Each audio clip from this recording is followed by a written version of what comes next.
Students, जयताराम बेड़ा YouTube channel में आपका हार्दिक स्वागत। आज अपन क्लास 12th की बुक फ्लेमिंगो की second poem an elementary school classroom in a slum यानी एक गंदी बस्ती में प्राथमिक विद्यालय के कक्षा कक्ष के बारे में जो पोएम है उसका अपन अध्ययन करेंगे। An elementary school classroom in a slum के पोइट है स्टेफन स्पेंडर, जिनका जन्म 1909 को हुआ था और उनकी डेथ 1995 यानी स्टेफन स्पेंडर का जन्म 1909 में हुआ था और उनकी मृत्यु 1995 में हुई थी। Stephen Spender was an English poet. Stephen Spender एक अंग्रेजी कवि थे एंड एन एसेइस्ट और एक निबंधकार भी थे। क्या थे? निबंधकार। इंग्लिश के कवि भी थे और इंग्लिश के निबंधकार भी थे। ही टुक अ कीन इंटरेस्ट इन पॉलिटिक्स, वो राजनीति में भी रुचि रखते थे। एंड डिक्लेयर्ड हिमसेल्फ, और स्वयं को डिक्लेयर्ड घोषित कर दिया to be a socialist. Socialist का अर्थ होता है समाजवादी। अपने आप को क्या घोषित करते थे? समाजवादी। एंड पैसिफिस्ट, पैसिफिस्ट का मतलब होता है शांतिवादी। स्टेफन स्पेंडर एक इंग्लिश कवि थे, इंग्लिश के निबंधकार भी थे और अपने आप को सोशलिस्ट एंड पैसिफिस्ट भी घोषित किया था। इन दिस पॉइंट, इस कविता में, कौन सी कविता? An elementary school classroom in slum, गंदी बस्तियों में एक प्राथमिक विद्यालय के कक्षा कक्ष में, ही इज कॉन्सेंट्रेटेड। कॉन्सेंट्रेटेड का अर्थ होता है केंद्रित करता है। किस चीज को केंद्रित करता है? Concentrated on the theme of social injustice. Social का अर्थ होता है सामाजिक और इनजस्टिस का अर्थ होता है अन्याय। सामाजिक अन्याय एंड इनइक्वलिटी। इनइक्वलिटी का अर्थ होता है असमानताएं। यानी in this point he has concentrated on the theme of social injustice and inequalities. यानी इस कविता में कवि सामाजिक अन्याय और सामाजिक असमानताओं के बारे में अब अपना ध्यान केंद्रित करना चाहता है। अब इस पॉइंट के जो फर्स्ट स्टेंजा है, far far from gusty waves these children faces like rootless weeds, the hair turn around their pallor, the tall girl with her weighed down head, the paper singing boy with red eyes, the stunted unlucky heir of twisted bonds, reciting a father's gnarled disease, his lesson from his desk, at back of the dim class, one unnoted, sweet and young. His eyes live in a dream of squirrel game in tree room other than this. Recite again. Far, far from gusty waves, these children passage like rootless weeds, the hair torn round their pillar, the tall girl with her weighed down head, the paper singing boy with red eyes, the stunted unlucky heir of twisted bonds, reciting a father's gnarled disease, his lesson from his desk, at back of the dim class, one unnoted, sweet and young, his eyes live in a dream of squirrel game in tree room other than this. अब इस स्टेंजे के जो difficult word है उनका meaning जान लेते हैं।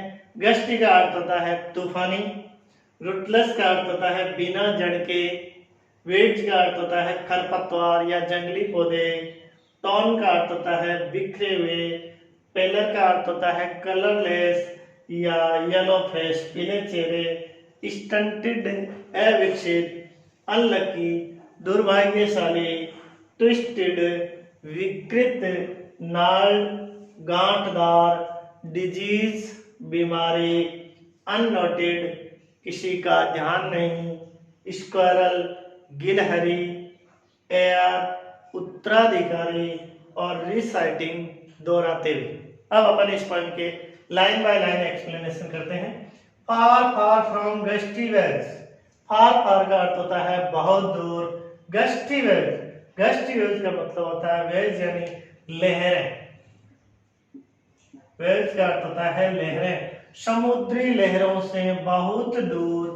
These children faces, इन बच्चों के पीले चेहरे, like rootless with the hair torn down their pallor, pallor का अर्थ भी यहाँ पीले चेहरे होते हैं, और चिल्ड्रंस फेस बच्चों के पीले चेहरों पर उनके जो हेयर, उनके जो बाल हैं वो टॉर्न राउंड, टॉर्न का मतलब होता है बिखरे हुए हैं, राउंड देयर पेलर्स यानी उन बच्चों के चेहरे पर बाल इस प्रकार बिखरे हुए हैं जिस प्रकार रूटलेस वीड्स यानी बिना जड़ के जो खरपतवार होते हैं उनकी तरह उनके चेहरे पर बाल बिखरे हुए हैं। The tall girl with her well down head, एक लंबी लड़की अपना सिर अनंत चिंताओं से या उदासी से झुकाए हुए हैं। हेड का अर्थ होता है सिर, टॉल का अर्थ होता है लंबी। एक लंबी लड़की उस कक्ष में बैठी हुई है जिसका सिर अनंत चिंताओं से या उदासी से नीचे झुका हुआ है। द पेपर स्विमिंग बॉय, उसी कक्षा में एक लड़का, बहुत दुबला पतला लड़का बैठा है जिसकी कवि ने पेपर स्विमिंग बॉय यानी पेपर की तरह दुबला पतला कंपैरिजन तुलना की है कि पेपर स्विमिंग बॉय एक अत्यंत दुबला पतला विथ रेड्स आईज, उस लड़के की आंखें चूहे की तरह तेज है लेकिन शरीर से वो दुबला पतला है। तो चूहे की तरह लाल आंखों वाला अत्यंत दुबला पतला लड़का, द स्टंटेड, स्टंटेड का अर्थ होता है अविकसित, अनलकी, एयर और ट्विस्टेड बोन्स, ट्विस्टेड का अर्थ होता है टेढ़ी मेढ़ी या विकृत हड्डियों का उत्तराधिकारी, दुर्भाग्यशाली, रिसाइटिंग ए फादर्स नाल डिजीज यानी उस कक्षा में एक दुबला पतला लड़का चूहे जैसी तेज आंखों वाला अविकसित है और अपने पिता की जो उत्तराधिकारी रूप में जो एक विकृत हड्डियों का ढांचा उसे उत्तराधिकारी रूप में मिला है उस स्थिति में बैठा है। रिसाइटिंग ए फादर्स नाल disease his lesson from his desk, वो अपनी डेस्क पर अध्ययन न करके अपने पिता की जो नाल डिजीज जो गांठदार बीमारी है उसको बार बार दोहरा रहा है। यानी कक्षा में बैठा हुआ अपनी डेस्क पर पाठ के रूप में, लेसन का अर्थ होता है पाठ, पाठ के रूप में अपने पिता की उत्तराधिकारी रूप में मिली हुई गांठदार बीमारी का पाठ सीख रहा है। 8 week of the dim class, फिर कवि कक्षा के दूसरे पक्ष की तरफ ध्यान रखता है, यानी कक्षा के ये लड़का और लड़की कक्षा के अगली पंक्तियों में बैठे थे। अब कवि कक्षा के जो पीछे की पंक्ति है उसका वर्णन करता है। 8 week of the dim class, उसी कक्ष की जो रोशनी है वो डिम है, डिम का अर्थ होता है धुंधली है। उस धुंधले कक्ष की पीछे की तरफ one unnoted sweet and young, उस कक्ष से पीछे की पंक्तियों में एक प्यारा सा जवान बच्चा जिसकी तरफ किसी का ध्यान नहीं गया है, अननोटेड किसी का ध्यान नहीं गया है, वो कक्षा के पीछे की पंक्ति में बैठा है। His eyes live in a dream, उस लड़के की आंखों में सपना दिखाई देता है। और कौन सा सपना? और squirrels game in tray room, यानी वो कक्षा में बैठा हुआ कक्षा से बाहर एक पेड़ पर कोठर में से एक गिलहरी निकलती है और फिर घुसती है। उस गिलहरी के गेम का अर्थ होता है खेल, यानी एक पेड़ पर स्वतंत्र रूप से खेल रही गिलहरी को देखकर बच्चे की आंखों में ये सपना है कि मैं भी एक दिन इस गंदी कक्षा से अलग एक कक्ष का सपना देखता हूं कि मैं भी कभी इस कक्षा कक्ष से अलग एक सुंदर कक्ष बनाऊंगा और इस गिलहरी की तरह स्वतंत्र रूप से उस कक्षा कक्ष में निवास करूंगा। यानी इस स्टेंजे में कवि यह बताना चाहता है कि उस कक्षा कक्ष में बच्चों की स्थिति अल्प विकसित अविकसित है और अपने पारिवारिक रूप से या अपने पिता से उत्तराधिकारी रूप में जो भी बीमारी उसे मिलती है उसका वर्णन कवि ने बच्चों से किया है। और कवि ने संपूर्ण कक्षा कक्ष में जो बच्चों की फिजिकल सिचुएशन है उसका वर्णन कवि ने इस स्टेंजे में किया है। अगला stanza, on sour cream walls donations Shakespeare said, cloudless at dawn, civilized dawn, riding all cities, bell, flowery, Tyrol's valley, open-handed map, awarding the world its world.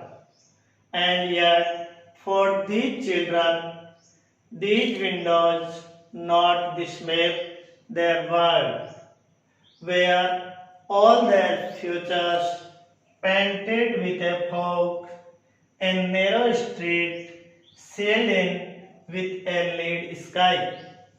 Far, far from rivers, caps, and stars of world, surely Shakespeare is weak, the map a bad example, with ships and sun and love, tempting them to steal for lives that slyly turn in their cramped halls from fog to endless night.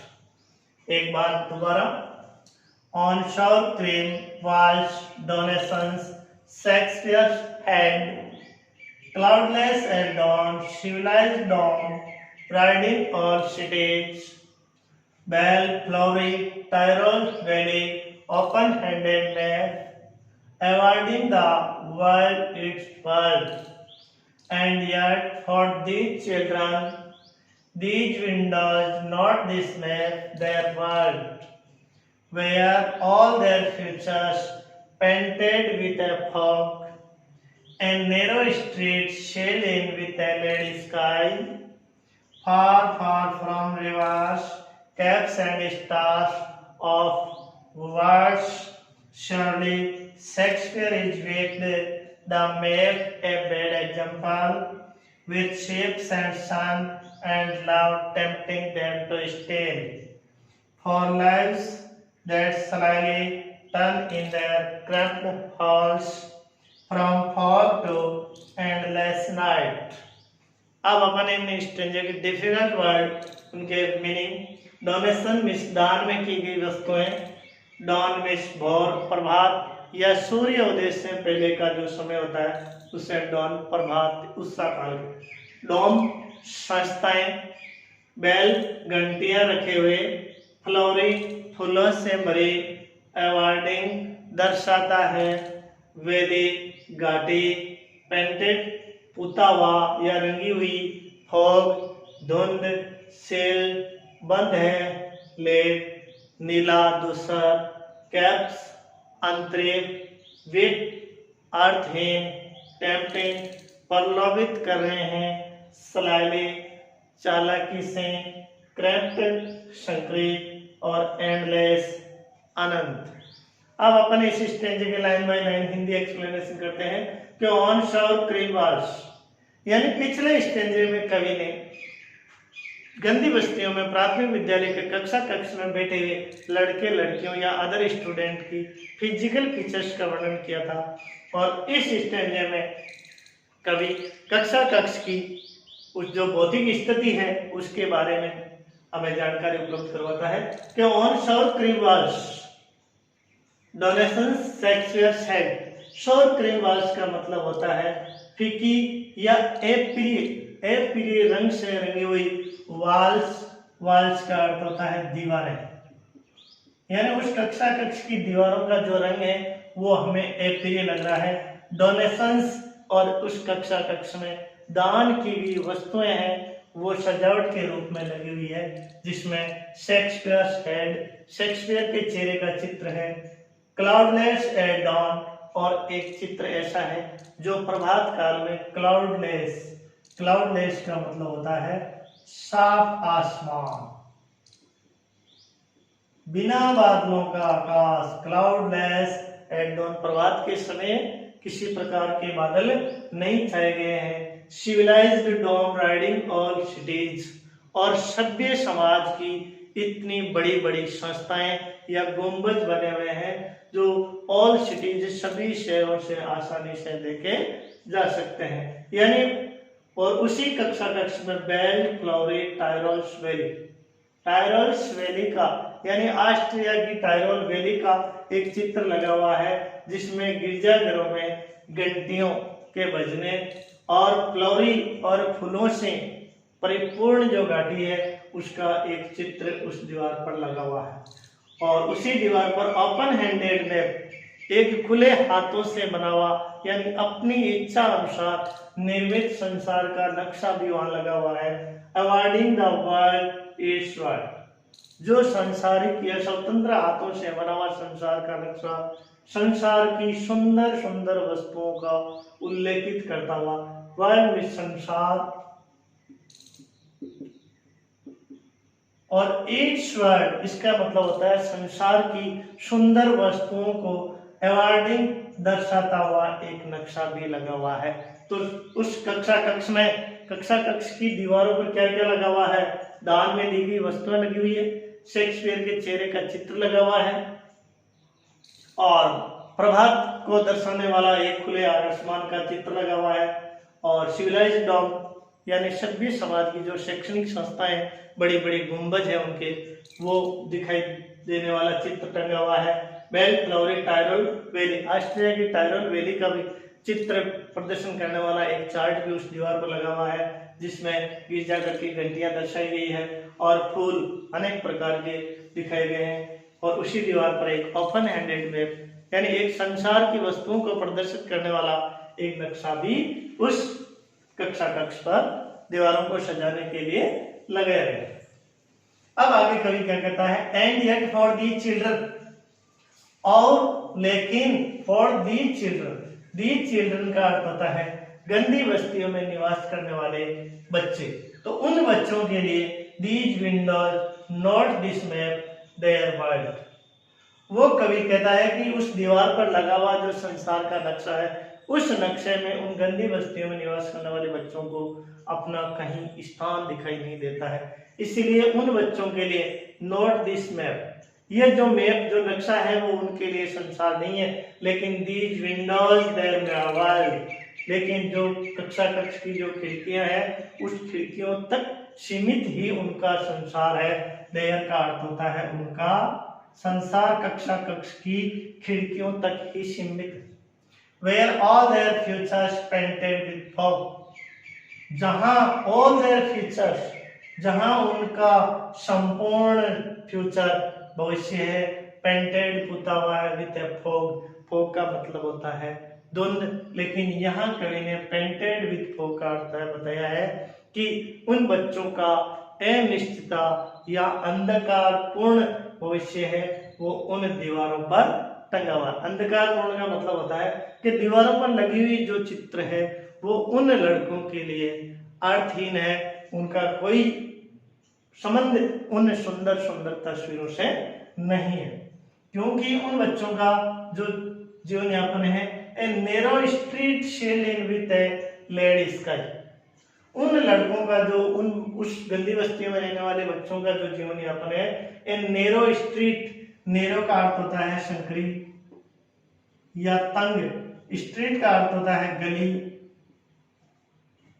A narrow street shed in with the red sky, यानी उन बच्चों का जीवन यापन है वो उन संकरी गलियों में और उस खुले आकाश में, यानी हल्के भूरे या नीला धूसर जो आकाश है उसमें अपने आप को बंद पाते हैं। शेड का अर्थ होता है बंद पाते हैं, यानी उन बच्चों का उस सांसारिक जीवन यापन से कोई लेना देना नहीं है, क्योंकि उनका जीवन यापन है वो नैरो स्ट्रीट, संकरी गलियां जो नीले धूसर आकाश से छाई हुई है वहां तक सीमित है। Far far from reverse. Reverse का मतलब होता है नदियां, यानी नदियों से बहुत दूर। कैप्स अंतरिक्ष एंड स्टार्स ऑफ वर्ल्ड, उन बच्चों की पहुंच है वो नदियों, अंतरिक्षों और सांसारिक जो शाब्दिक सितारे हैं उनसे बहुत दूर है। जो गंदी बस्ती में जो बच्चे रहते हैं उनका नदियों से, अंतरिक्षों से और शब्दों के सितारों से कोई लेना देना नहीं है, वो उनकी पहुंच से परे हैं। अगले स्टेज में श्योरली। श्योरली का अर्थ होता है निश्चित रूप से।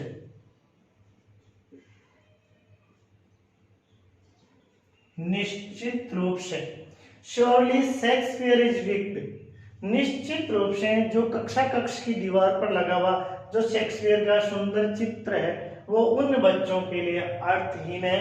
The map a bad example. Example का अर्थ होता है उदाहरण। जो मैप जो नक्शा लगा हुआ है वो उनके लिए एक खराब उदाहरण है। With ships and sun and love tempting them to steal। और उस नक्शे में जो बने हुए शिप्स का अर्थ होता है जहाजें। शिप्स का अर्थ होता है जहाजें। सन का अर्थ होता है सूर्य और लव का अर्थ होता है प्रेम। उस दीवारों पर लगे हुए तस्वीरों में जहाजें हैं, सूर्य हैं और प्रेम है। इतनी सांसारिक सुंदर सुंदर वस्तुओं का वर्णन उन दीवारों पर लगी हुई तस्वीरों में किया गया है और उन जो सांसारिक सुंदर वस्तुएं हैं वो उनकी पहुंच से परे है, इसलिए वो उन चित्रों को देखकर tempting them to steal. Steal का अर्थ होता है चुराना। वो सुंदर वस्तुएं उन गंदी बस्ती में रहने वाले बच्चों को इतना लालायित कर देती है कि वो टेम्पटिंग देम टू स्टील, चुराने को प्रलोभित भी करती है कि इन सुंदर चीजों को हम चुरा ले। इसलिए टेम्पटिंग प्रलोभित करती है, देम उनको, टू स्टील चुराने के लिए प्रलोभित करती है। फॉर लिव्स उनका जो जीवन यापन है, दैट सलाइली। सलाइली का अर्थ होता है चालाकी से। Turn in their cramped hall. Cramp का अर्थ होता है संकीर्ण और हॉल्स का अर्थ होता है कोठरी। यानी उन बच्चों का जीवन यापन है वो चालाकी से उनकी जो संकीर्ण कोठरियां हैं वहां तक सीमित है। From fog to endless night. Fog to endless night का अर्थ होता है कि उस अंधकार में या अनिश्चित जीवन यापन जो जन्म से लेकर टू एंडलेस नाइट यानी अनंत अंधकार में रात्रि तक ही उनका जीवन यापन सीमित है। सांसारिक सुंदर वस्तुओं से उन बच्चों का कोई लेना देना नहीं है और सांसारिक सुंदर वस्तुएं हैं वो उनके लिए पूर्ण रूप से बेकार है।